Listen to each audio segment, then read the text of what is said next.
शक्ति को अनुभव करता है तभी वो सच्चिदानंद की अनुभव करता है, तब वो इस जो निवृत्त हो जाता है, इस सृष्टि से निवृत्त हो जाता नहीं, ये बिल्कुल सच है कि जब हम ज्ञान की अति गहराई में जाते हैं तो रियल में हम मोक्ष की अनुभूति तो करते ही हैं। मोक्ष हो गया, क्योंकि जब बंधन रहित अनुभूति है वही मोक्ष है। हम हर बंधन को हर बंधन से मुक्त हो जाते हैं तो मोक्ष तो है ही है।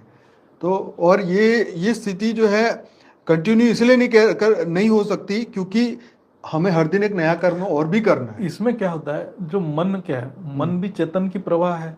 हाँ, तो वो मन की जो प्रवाह है, मन कहीं ना कहीं फंसा हुआ है। हाँ, तो मतलब मन बंध गया है कहीं। हाँ, जब बंधन से मुक्ति को ही मुख्य कहा जाता है। हाँ। तो जब जहां जहां बंधा हुआ है वहीं से छूटने लगा तो मुख्य हो गया।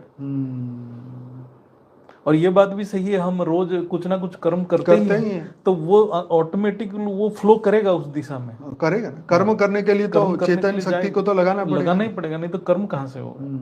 और जब हम कर्म करेंगे तो फिर कर्म का फिर परिणाम भी आएगा। फिर हम कह ले हमारे मोक्ष क्यों नहीं हो रहा। भाई मोक्ष तो रोज एक्सटेंड होता जा रहा है।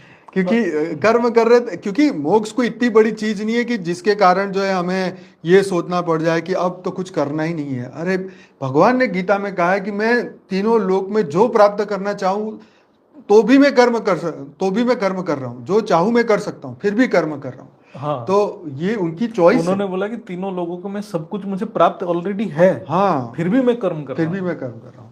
तो ये कितनी बड़ी बात है कि नहीं तो हमें भी लगेगा ना भगवान को कर्म करने की क्या जरूरत है। तो भगवान वो दिखाना चाहता है कि मैं तुम्हारे लेवल पे आके अगर बेस्ट कर्म कर सकता हूँ तो तुम क्यों नहीं। हाँ। तो यही बात है कि भगवान का ये प्रॉब्लम है। चलो, क्या मोक्ष का अनुभव भी अनुभव के बाहर है?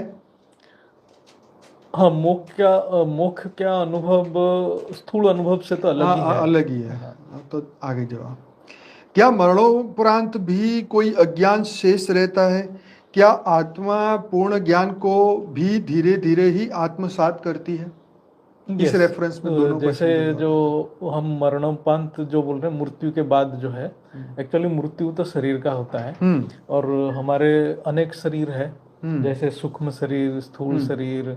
तो उसका जो अनुभूति है, हर शरीर के साथ एक एक अनुभूति रहता है। तो जैसे जैसे स्थूल शरीर का मृत्यु होता है तो स्थूल शरीर में सारी इच्छा खत्म हो जाता है। फिर वो सूक्ष्म शरीर की अनुभूति को भी भोग करता है। फिर सूक्ष्म का भोग खत्म होता है तो कारण का भोग का अनुभव करता है।